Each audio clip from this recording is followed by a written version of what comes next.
After my husband died, the world became a festering wound I lived inside of. He had been a soldier since he was 17, a boy shaped into something hard and disciplined long before he ever had a chance to be soft.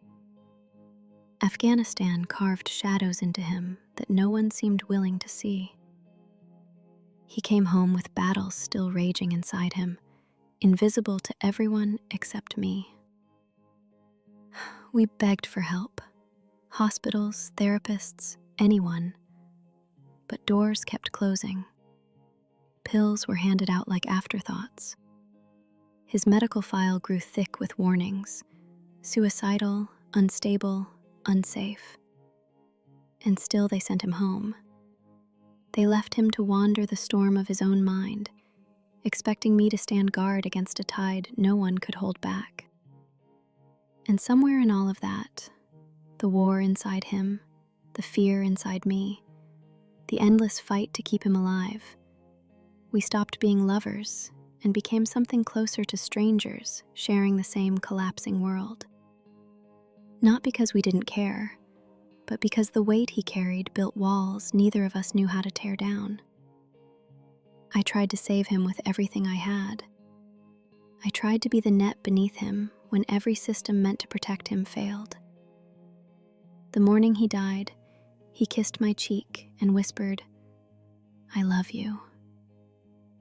I was half asleep. I didn't say it back. He took a shower, got dressed for work, moved through the house with the quiet routine of a man preparing for another day. But instead of coming to wake me so we could go together to speak to his chain of command, to fight for the help he had been denied, he walked into his gaming room, closed the door, and slipped into a silence no one could pull him back from. I waited in bed, drifting in and out of sleep, expecting him to return. But the minutes stretched. The sky outside my window turned pale with sunrise, and something inside me sank, a cold, heavy knowing I didn't want to name. I lay there paralyzed, afraid to move, afraid to confirm what my heart already feared. Finally, I forced myself up. I walked toward the gaming room. The light was off. My heart dropped. I turned the doorknob slowly, opened the door, and saw him lying on the couch. His hands were twisted in a way that didn't belong to sleep, a stillness that felt wrong, unnatural, final. My breath caught. My mind refused to understand what my body already knew. I scanned him from feet to head, unable to breathe, unable to think. I backed out of the room, closed the door, and leaned against it, the world tilting around me. I opened the door again, turned on the light, and stared. Shock hollowed me out. Everything felt distant, muffled, unreal, like I was underwater, watching my life from behind glass. I walked away in a daze, into the kitchen. When my foot touched the cold floor, something inside me snapped into awareness.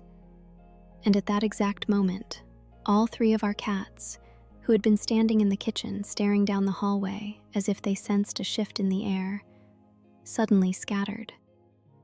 They bolted in different directions, terrified, disappearing under furniture and behind doors. Even they knew something was wrong. Their fear mirrored the rising dread in my chest. I cried out, "Please, help me!" My son and his wife heard me and jumped up. I called 911. They put me on hold. I collapsed to my knees on the kitchen floor, sobbing, the phone pressed to my ear. When the operator finally came on, she asked if I wanted to do CPR. I said yes. My son and I lifted him to the floor. I began CPR.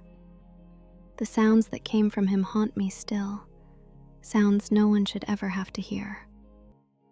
The operator was impatient, rude, as if my panic were an inconvenience. But I kept going.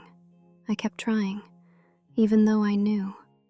even though the terror of death, the same terror that had lived in me since I was 4, was swallowing me whole. When the paramedics arrived, I sat on the floor, rocking back and forth, tears pouring out of me in a way I didn't know a body could cry. A police officer sat beside me, speaking softly, but I couldn't hear anything except the frantic pounding of my own heart.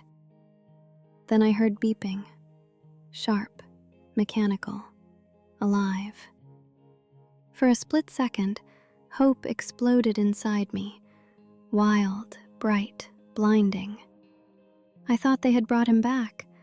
I thought the world had reversed itself. I thought the nightmare was ending. But moments later, someone said they were stopping, that he didn't make it. And the hope that had flared inside me collapsed into something sharp and unbearable. Being that close to death destroyed something in me, or maybe it shattered what was already cracked. For 2 years after his death, I wept day and night. Nightmares stalked me. Panic attacks hollowed me out. My body felt like a house with all the windows shattered. One day, while trying to exercise, a song came on, one that carried the weight of everything we had been through. The moment it began, something inside me broke open. My knees hit the floor. I sobbed so violently that the blood vessels in my face burst. That night, I fell asleep still sobbing into my pillow. And then, out of the blackness, a world began to form.